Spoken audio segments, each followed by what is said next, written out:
Hi, my little friends. It's Miss Julie, and welcome back to another story time. The book that we're reading today is called Coco, the Movie Storybook, adapted by R.J. Cregg.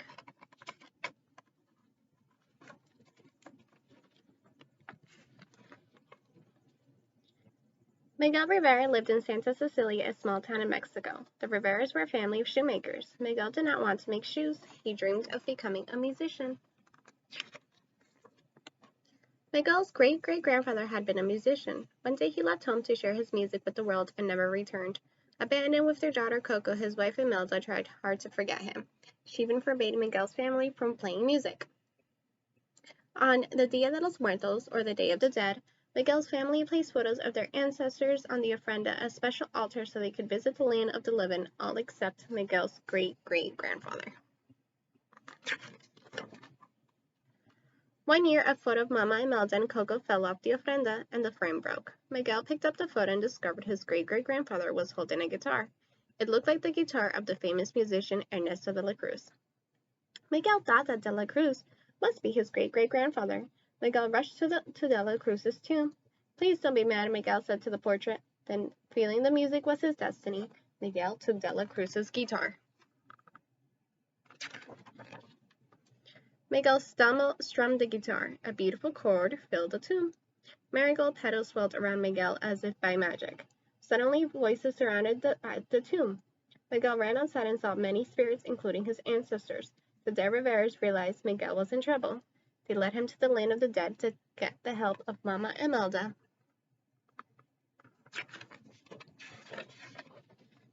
Mama Imelda was stuck in the land of the dead because her photo was not on the ofrenda. Miguel had it. Miguel was stuck too.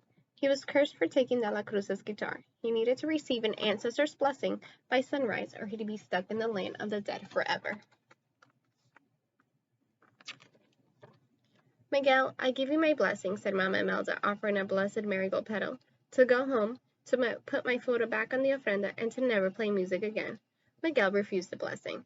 "If I want to be a musician," he said, "I need a musician's blessing." Miguel ran away to find his great-great-grandfather. First, he found a fellow musician, Hector. Hector was struck in the land of the dead, too.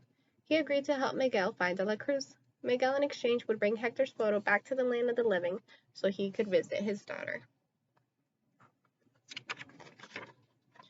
Miguel and Hector found de la Cruz at his mansion. De la Cruz was happy to meet his great-great-grandson, but Miguel soon discovered a dark secret. In life, Hector and de la Cruz had been partners until de la Cruz poisoned Hector. "Those were my songs that made you famous," Hector said to de la Cruz.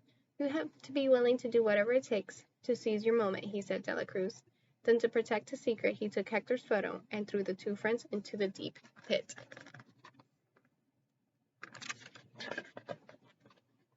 In the pit, Miguel had no way to escape. Gone was Hector's hope of visiting his daughter. "I wrote her a song. Remember me," Hector said sadly. "We used to sing it every night. My Coco." "Coco?" Miguel interrupted. Miguel showed Hector the photo of his great-grandmother Coco. "We're family?" Hector asked Miguel. It was true. Hector was Miguel's great-great-grandfather, not de la Cruz.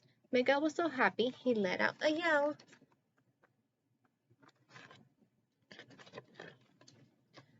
Mama Imelda's spirit guide Pepita heard Miguel's yell and flew to his rescue. Reunited, Mama Imelda learned that Hector had always meant to come home. "I can't forgive you," she told him, "but I will help you." Hector began to disappear because Coco's memory of him was fading. Quickly, Mama Imelda and Hector sent Miguel back to the land of the living with their blessing. A moment later, Miguel was back in the tomb. He picked up de la Cruz's guitar and ran home to Mama Coco. He started to sing "Remember Me." Mama's Coco's eyes lit up and she began to sing along. Then she began to remember her Papa Hector.